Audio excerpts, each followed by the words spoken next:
Good morning, everyone. Welcome to Community Journal. We're glad you could join us.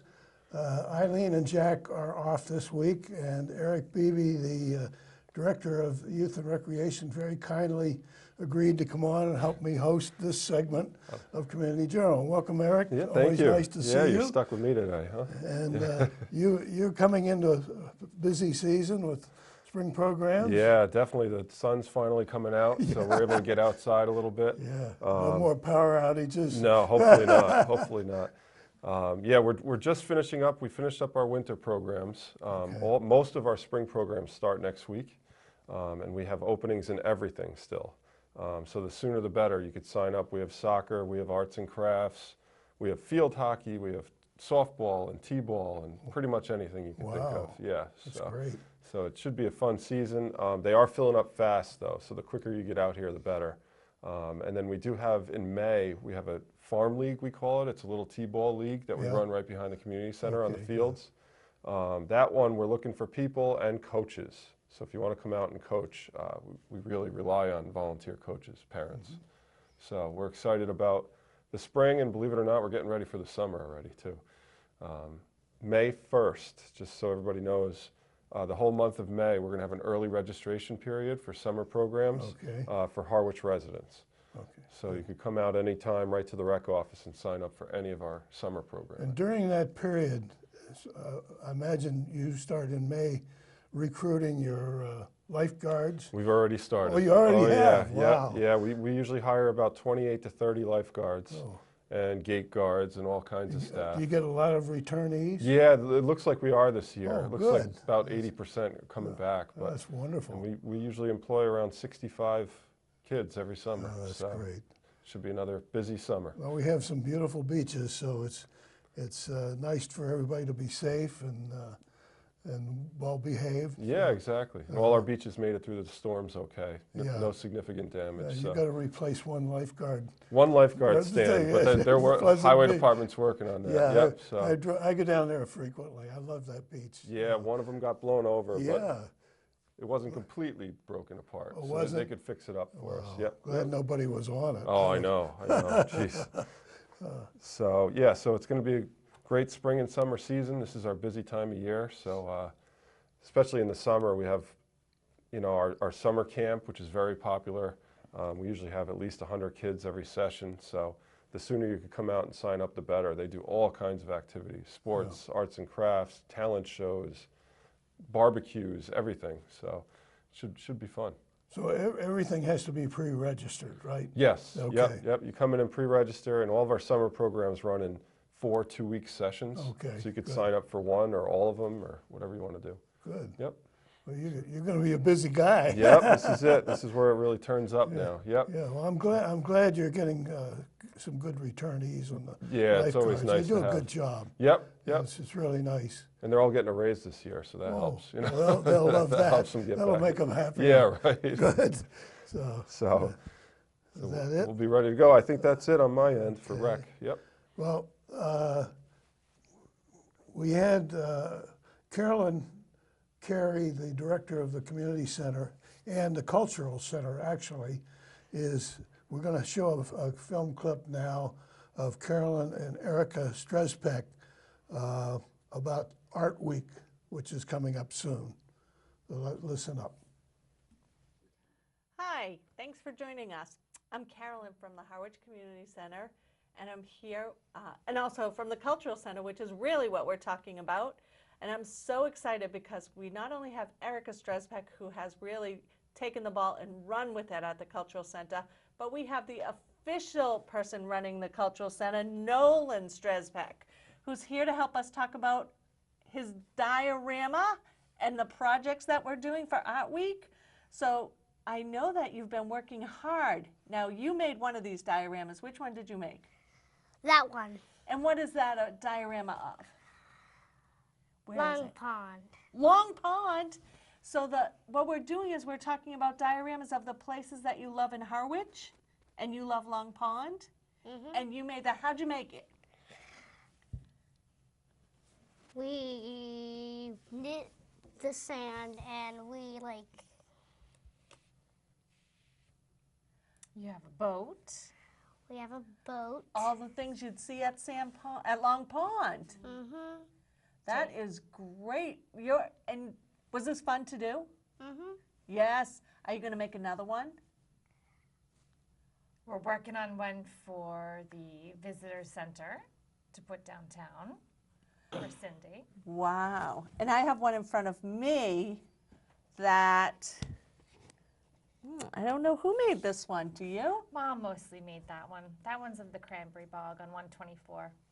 So Erica made this one, and I got so excited to talk to Nolan about his diorama that I forgot to say, this is all part of our the Art Week that is coming up, and Erica will tell you a little bit about that and how you can make your own diorama.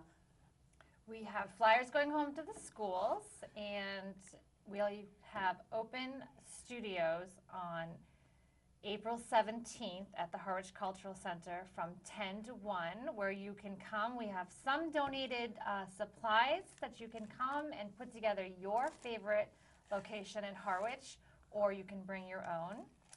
All of our friends can exhibit their dioramas during Art Week at the Harwich Cultural Center. We have a large open house happening on April 28th from 10 to 3, and events happening throughout the 10-day statewide event, which happens April 27th through May 6th. So exciting, and I know you have put a lot of work into this. The Cultural Center has certainly flourished, and I appreciate all that you've been doing, but really, Nolan can tell you that this was fun to do, and we're gonna get everyone involved and have them come over, and maybe you'll be there because you know how to do it. So if I needed help, you might be able to help me a little bit. We'll make one.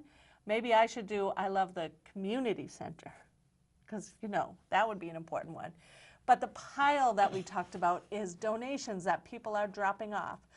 So that if you don't have any supplies at home and you want to come see what it's like at the Cultural Center, and you want to maybe feel like one of the real artists, not that you're not all real artists, but you can also come because we'll have some supplies for you. And anyone out there who would like to donate, you can bring them by the Cultural Center or the Community Center. We're taking paper, fabric, whatever you have, glue. Glue, Yeah, tape, tape. construction paper, shoe boxes. Anything that you might think of that we could make fun things out of. So we really just wanted to make sure that we can invite you all to come to the Cultural Center because it's kind of a fun place. And the Art Week again is going to be April. Our big open house is April 28th on Saturday from 10 to 3. We have events happening throughout the day, open studios, again, our art show with all of our dioramas. Our other professional artists will have an exhibit up in the old library, which has been freshly repainted, and we'll have a brand new exhibit up there. We have the new Cape Cod Symphony Chamber Orchestra is going to be coming and giving a talk and a live performance. Cape Cod Ukulele Club is giving a performance. So a ton of things happening throughout the day. And then during the week of, that would be through May 6th, we'll have other demonstrations, 12 to 2 and 2 to 4, Monday through Friday. And we'll have a schedule for you. Right now you'll see the flyer for the diorama project. We have that ready and going, but we'll get a whole schedule of what we're doing over at the Cultural Center so people can drop by and see. It's just an amazing place. What's your favorite part about it?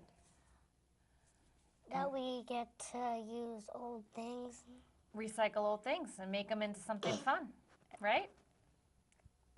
You're the best. Tell the people to come over and see us at the Cultural Center. You gonna tell them? And then, yeah, come during open studio. Again, April 17th during April vacation. Hey, Nolan, thanks for doing this with me.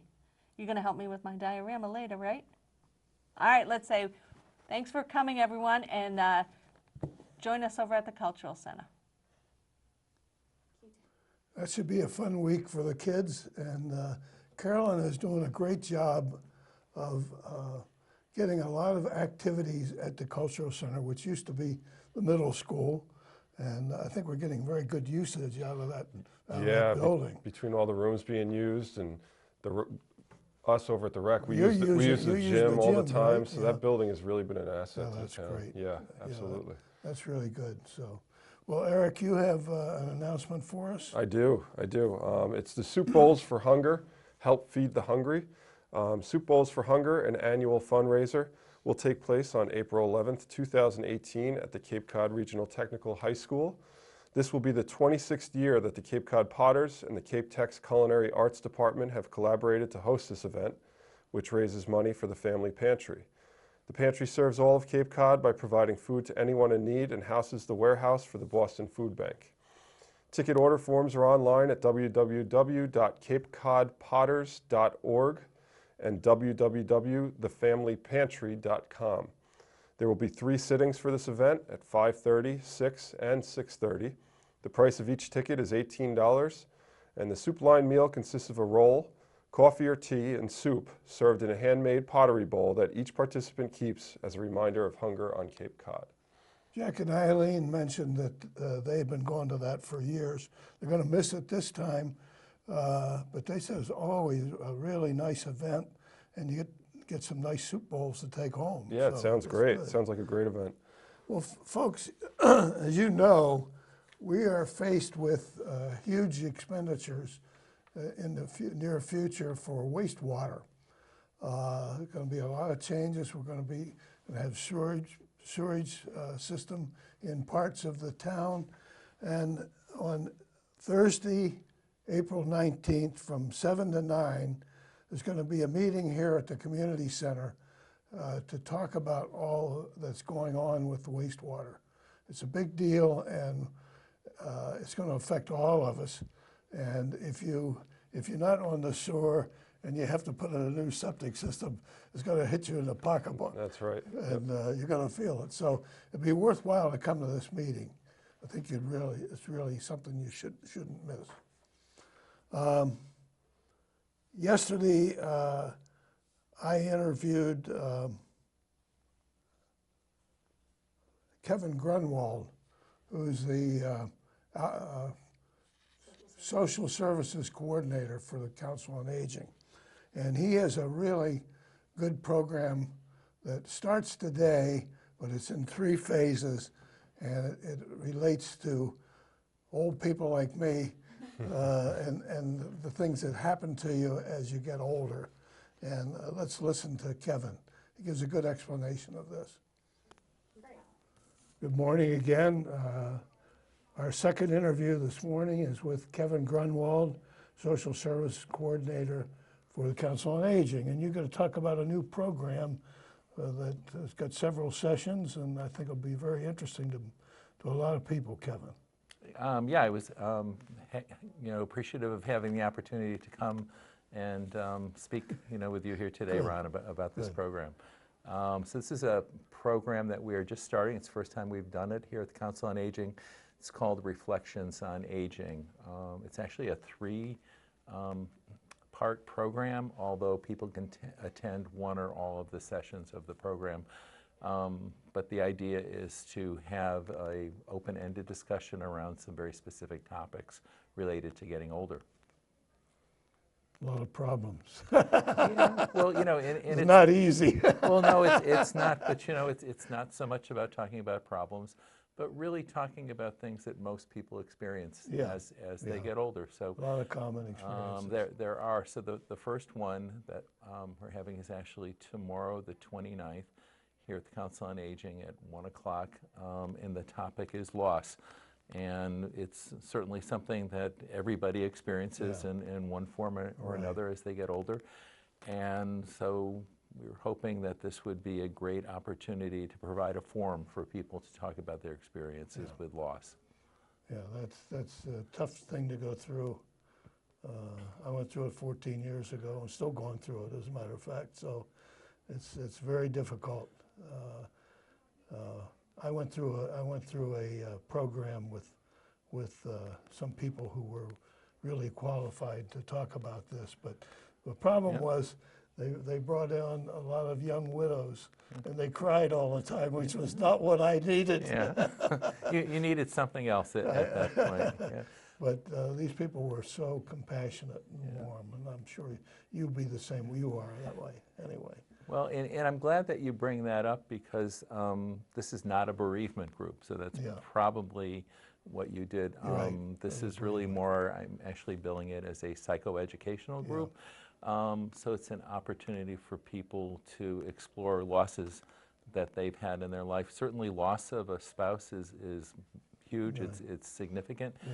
But as people get older, they experience a lot of other losses of abilities, losses of independence, losses of identity.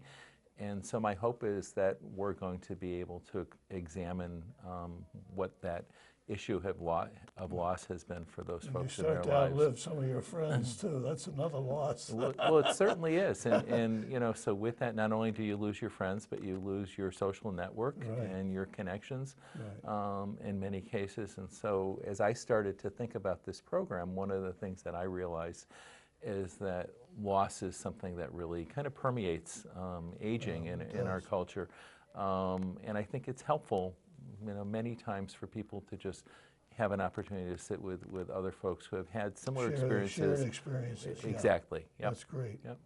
That's good. I think it sounds like a good program, Kevin. Really worthwhile. So that's starting next week? Well, that's starting tomorrow. Tomorrow. And then the next series in this program is going to be, I'm going to just check the date to make sure I get that correct. It's going to be April 26th, which is also a Thursday at 1 o'clock. And the theme for that is going to be forgiveness. And as I talked to some people about putting this program together, I realized that that's a tough one for a lot of people. Yeah, it is. And you're smiling, so it sounds like it seems like you know something about that. No, it's not easy either. It's not, but I think it's an important step for people to take as they get older, and I think it can be incredibly liberating for people and incredibly freeing to think about who it is in their lives that they want to forgive or would like to forgive, and think of ways of doing that. So that's actually one that I'm really looking forward to, because I think that, again, it's one of those topics that we don't get to talk about enough, and I think it's probably going to really kind of open up a lot of areas, you know, for people to examine. In my case, I think aging has helped me in that respect. I think I'm more forgiving than I was when I was young. You know, I think that that's true for a lot of people, Ron. Ron. More tolerant. A lot more tolerant, and I think you also realize that it doesn't help you to hold on to your grudges. You're only hurting yourself. Exactly, that's the problem. And I'm saying that as a person who likes to hold on to grudges myself sometimes, but realize that that's not always the healthiest thing to do. So again, I think it's a common issue that many people experience as they get older, that we can have some very productive discussion about. Yeah, that's good. Now, you have to pre-register for this series? You have to pre-register. Call me at the Council on Aging. I do want to talk with people before they come in, just so that they have an idea what to expect. And again, this is not a bereavement group, or it's not a therapy group, so I don't want people coming in with that expectation. So I want to just have a brief conversation with them, so they can call me directly at the Council on Aging at 430-7551 or 430-7550, which is our main number, and I'm at extension 12. And I did want to mention the last one of these in the series, which will be on May 31st. And that one is going to be on the next chapter. And I'm also excited, and I know you and I had a conversation recently about kind of next chapters in people's lives, and I know you've had some experience with that yourself. And who would have ever thought you'd be sitting here hosting a talk show? My wildest dreams. Right, yeah. I never thought of, I wish I could have done this for a living. Yeah. As a matter of fact, a lot more fun than banking, I have to say that. Good people to work with, which is great. Yeah. So, and a great experience. I think that many people find that, particularly when they retire from a job, that they're not quite sure what they're going to do. And so part of the process of their retiring and transitioning is really finding what's next for them in their lives, what it is they want to do. I would just urge them to keep busy. Yeah. And I If think you you don't- are, If you don't, yeah. you're going to get depressed Yeah. and worry about a lot of things you shouldn't be worrying about. well, and I think you're somebody who's a great example of a person who's done that very successfully. And It's been again, great for I me. know how busy you are. And I also know that Cape Cod really runs on volunteers to a Oh, large absolutely. extent. So there are lots of volunteer opportunities, certainly at the Council on Aging, here at the Community Center, but at other organizations throughout the community. Oh, absolutely. And I think for a lot of people, that's a large part of the next chapter in their lives, is figuring out not what they have to do, but what they want to do and how they want to be spending their time. Right. You had something else you wanted to cover this morning, too? Well, I always like to give a plug for our men's breakfast, which I Oh, always yeah. say is my favorite Oh, activity yes. that I do here, and you're a regular at that, Oh, yeah. so you Great. know that. Absolutely great. So that is always on the second Friday of the month at 9 o'clock. We always have a great guest, and so our next breakfast will be Friday, April 13th. Friday the 13th, and Senator Adrian Sear. Okay. And I said I was going to. Adrian. I said I was going to make that Julian. mistake, and I did. That's his dad's name, Senator Julian Sear. Okay. Will be here, Okay. and he'll be talking about some legislative issues, specifically related to seniors. And he does sit on the Elder Affairs Committee of the Senate, and so there's a lot going on the state level that he's going to be able to talk to us about. So again, it's Senator Julian Sear, not Okay, Senator good. Adrian Sear. What Leo Kakunas did at the last men's breakfast was very instructive for me as to what goes on in the county. Yep. I had no idea about a lot of these things, which I think it opened a lot of eyes. I think it really did, and that's one of the reasons why I wanted to have Leo as the chair of the county commissioners to come and speak about county government, because I think it's something that a lot of people are not very knowledgeable about, Right. And it's an important part of our government here on Cape Cod, Barnstable County Yeah. government. And Leo, as always, did a great Oh, job yeah, he did. explaining how county did. government works and also answering people's did. questions. What year did we start the men's breakfast?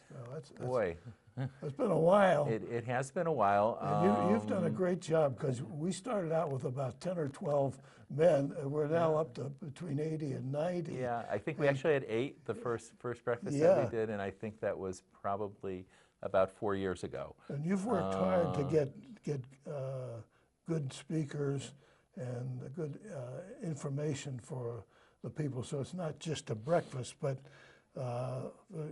there's good camaraderie developing there. I really enjoy it. Meeting all different men. Yeah. I sit with somebody different Yeah. most every. Yeah. Well, I have one friend I sit with a lot, but we always sit with different people. So you get to know a lot of them, which was really good. And we have new people who come every month. Yeah. So there's always folks who are coming who are interested in learning what's going on. I will kind of give a plug. So we have Senator Sear coming in April.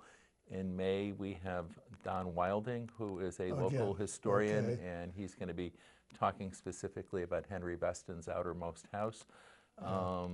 In June, we have the Cape Cod Classics Car Club coming back and bringing their cars, and that's always a really popular that's good.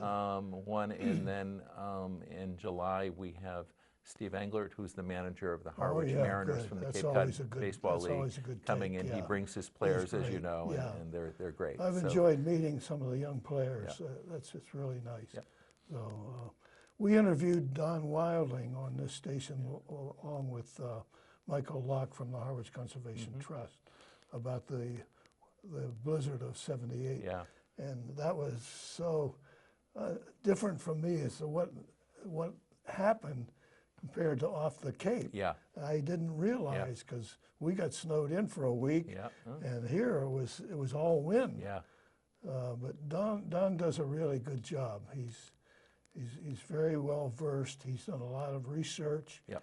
and he does a great job. So, and Linda always provides a Yeah, wonderful how can I meal. mention the breakfast Oh, and not talk man. about the Linda? best breakfast and in also, town. it is the best breakfast in town, and she has Pee Wee helping her out now, Yeah. and I don't know if people know, but they come in about 4:30 in the morning on That's the hard Friday work. mornings when we have breakfast. They're committed to it. They love it. They do a great job. A lot of guys tell me it's the only time in the month when they get to eat bacon. So that's a real plus, for them to Well, you have a kind lot of of sneak away choices. It's from home. great. Yeah. It's a nice thing, and a lot of good fellowship, Yep. which I really is. enjoy. Yep. So you've really done a good job to build this up, Kevin. Well, thank you, Ron. Thank you for coming on. Okay. It's been our Well, pleasure thanks to for having have me. you. Always good to Good to see see you. you. Yeah, always. And please Good. have me back. I think this program that Kevin's starting today is going to be very worthwhile to seniors, and I hope a lot of people will take advantage of it. Kevin is a very caring person, and I think he'll do a really good job and be really worthwhile for people. Well, you have an announcement there, I Eric? do. So if you're turning 50 or older this year and you're interested in playing some softball this summer, you should go to www.capecodseniorsoftball.com. The Cape Cod Senior Softball League has a slow pitch softball league. They actually play on our fields, our rec fields. Oh, yeah. They have a great group. It seems like a lot of fun. I'm just counting down the days till I turn 50 and then I could join. Got about I'd like to turn 50 again. but it's a great group, so Well, definitely. they've done well in national That's contests. right. Yeah, they have big tournaments. they- We actually host a huge Cape Cod Classic tournament here in September every year. Oh. That gets well over 100 teams that come in. Okay. So it's good for the town. But their league runs from now basically all the way through November. Oh, yeah. So you could They play. do a lot of traveling, and they've won a lot of contests all over the country. Yeah, those guys can really which hit is the good ball. for 'em. Yeah. That's wonderful. So 13 more years and I'll be in it. I'm Good. ready. Well, you got a That's it. ways to go, Eric. Yeah. On April 27th, from 8:30 to noon, the Harwich Conservation Trust Department is going to have an Arbor Day seedling giveaway. And it's going to be in the Harwich Town Hall parking lot. And if we get bad weather, the giveaway will be done in the Town Hall foyer. And this year's giveaway includes pawpaw tree seedlings, one of my favorites, flowering white dogwood shrub seedlings, Indian currant shrub seedlings, 9-bark shrub seedlings, and northeastern wildflower pollinator seed mix. And we hope a lot of people will take advantage of this. I know it's a really worthwhile thing. So you have another one, I Eric? have one more. Okay. This one is Wednesday Zumba with Alyssa. I've never tried Zumba, but Me either. who knows? I'm open to it. It's 5:30 to 6:30 at the Harwich Community Center. It says, come join the dance party. I'd give you a demo right now, but I don't think there's enough space in here. For more information, you'd call 617-959-4922. There's an 8-class pass for $50, and a drop-in is $10 per day. And all levels are welcome, so you don't have to be a Zumba expert to come in. So sounds like fun. A lot of exercise, I'm sure. Oh yeah, definitely. Good. Yep. So. Well, folks, we're going to close our show with a film clip of an interview I did yesterday with Michael Locke from the Conservation Trust. But we wish everybody a healthy and happy Easter and good weather. That's right. And no storms, no nor'easters not. in sight. So, Eric, thank you very much Thank for you. coming on. Thanks for having me. Nice to have you. Anytime. Always. Well, good morning, everyone. Welcome to Community Journal. We're here this morning with our good friend Michael Lott. Nice to see you, Ron. He's here for his monthly update, and as usual, it's good to see you, Mike. Thanks, Ron. You got a lot on your plate today, but before we start, I missed the Owl Show. So I did wanted- everybody I else saw- because of the storm. Oh, yeah, it got it was canceled? canceled Oh, because of okay. the big I storm. never thought of that. One of a few That's storms. too bad. Yes, Yeah. yeah. But we hope to have him back next year. Let's hope there are no more storms for a while. Right. I was tired of being cold. Yeah. I had to get out and ride around in my car to get warm. Oh, no, I know. Something else, isn't it? Yeah. So what's cooking today? Well, You got a number of things, right? yeah, thanks first for having us and the outstanding volunteers and staff here at the station. It's just a great resource here at the Community Center. Channel 18, I know how hard you all work, so appreciate you having us on. We're happy to have you. Harwich Conservation Trust recently partnered again with the Cape and Islands Farm Bureau for another successful Meet Your Local Farmers event. In fact, the 9th annual. Wow. It's amazing, right? I didn't realize that. Yeah, it all started right here in the community center 9 Yeah. years ago. We were in the multi-purpose room, and Wow. just over a dozen exhibitors, and it grew and grew in terms of the exhibitors and the public appeal. Now we're in the gym with up to 50 exhibitors, farms and farm supporting organizations, some of the local farms right here in Harwich, Pleasant Lake Farm, and Cape Farm Supply, Leo and Andrea Cacunas. You can see some cranberries there, an old scoop.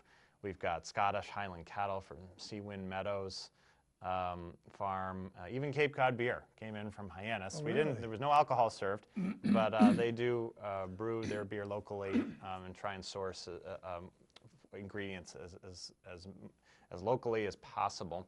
Cape Cod Organic Farm out of Barnstable. I mean, farms from one end of the Cape to the other all came here to the Harwich Community Center. And as an aside, I just want to say the response by folks for the event and the facility, the community center itself, was such a draw. People are very appreciative of this community center and all it has to offer. We're lucky to have it. We that's are for lucky, sure. for sure. Gaggle of goats there, and other livestock. There's Seawind Meadows. It was just a lot of fun. So bringing people together. This is a free event. It was open to the public, has been every year since the beginning, and all ages enjoy this event. And it's a great way for people to meet and greet their local farmers, to get to know more about these local farms, the settings in which these farms are situated. We had Edible Landscapes out of Brewster as an aside there. They're going to be leading a presentation about spring garden and annual planning for your vegetable garden and a month-by-month calendar. They're going to lead that presentation right here in the community center on Saturday, March 31st at 2 p.m. So that'll be fun. You can find more about that at our website, harwichconservationtrust.org. But we had over 700 folks, again, all ages, visit the Meet Your Local Farmers event last Saturday. We're already looking ahead to 2019, so save the date. March 23rd, 2019, we'll have the 10th annual Meet Your Local Farmers event. I'll give a shout out to AmeriCorps Cape Cod as well. They helped us not only set up the event, they had also an informational table there for folks to get to know more about AmeriCorps, and of course they helped us close down the event at the end of the day. Good. A lot of work, but well worth it, a lot of fun. I think people are excited to stretch their legs, shake off the winter cabin fever. Boy, that's And get ready for spring. So it was really fun. that's great, Mike. So you're getting ready to gear up for the herring count. That's right. That's right. So spring, along with it, brings. You need a lot of volunteers for that. That's right. Brings a a need big for job. more volunteers. More than 60 citizen volunteers make this annual herring count possible. So just a refresher on our river herring, right? They're going to be migrating up local streams across the Cape in the coming weeks as the water temperature warms.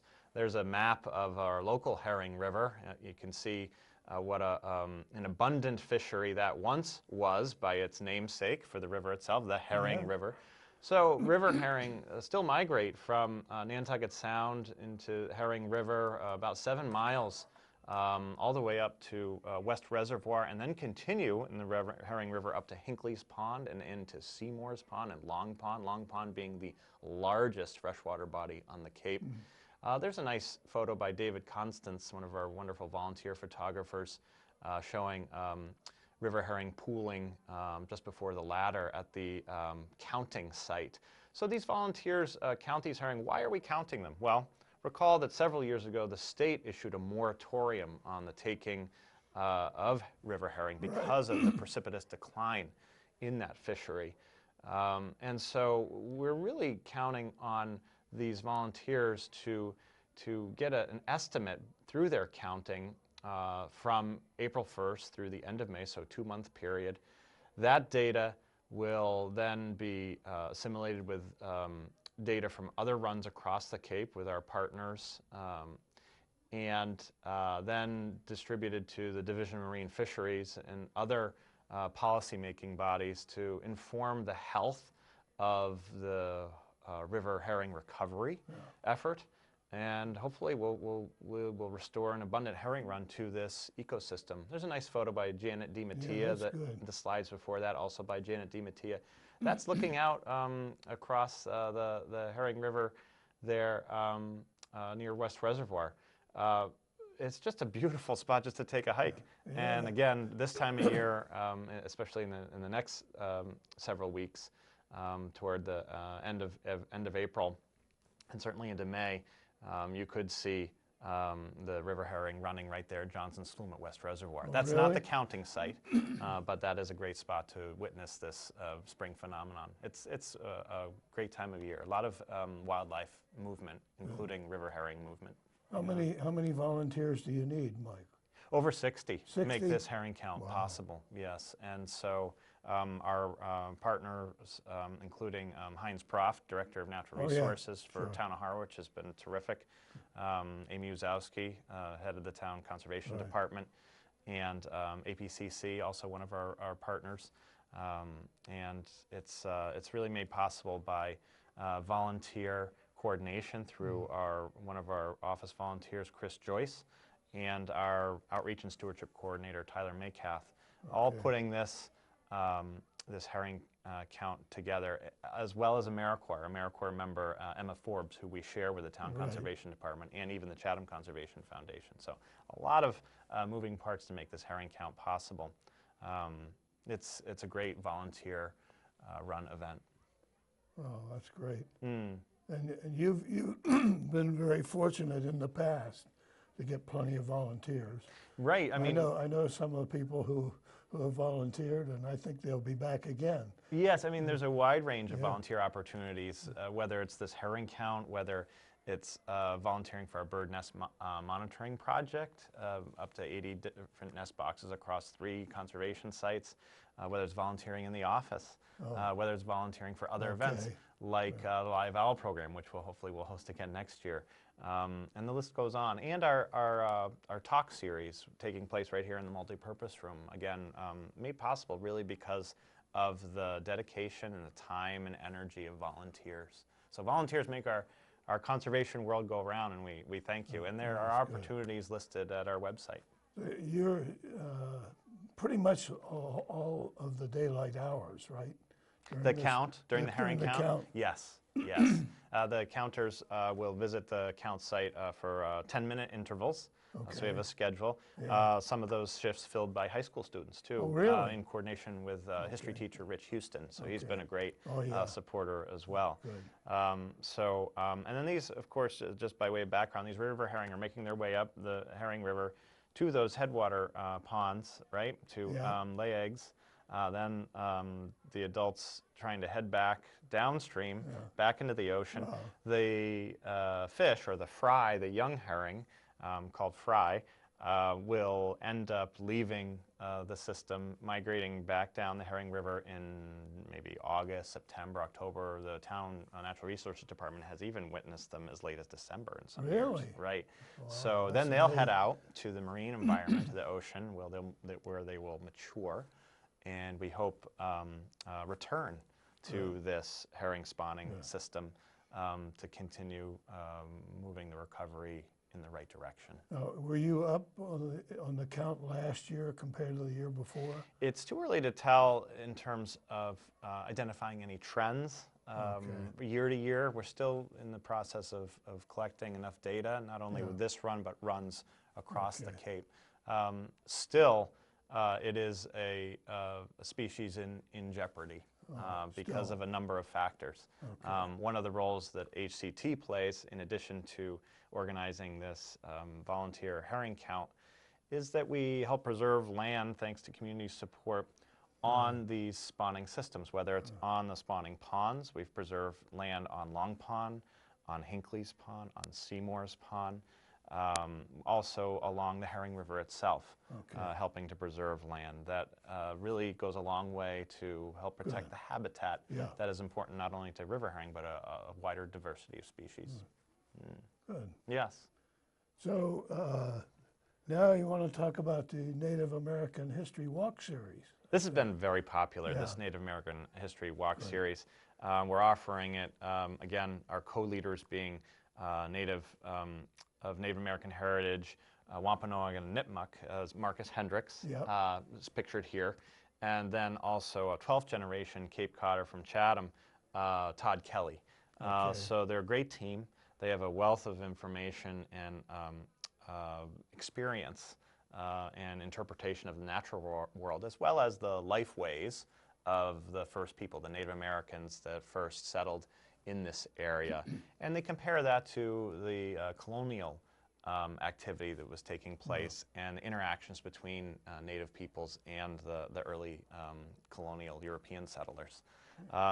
It's a great series. This is a 3-walk series. There is a fee involved, but I think it's well worth it when folks experience the walk and the information that Todd and Marcus share out on the land at 3 different spots. So the Okay. first walk will be April 7th.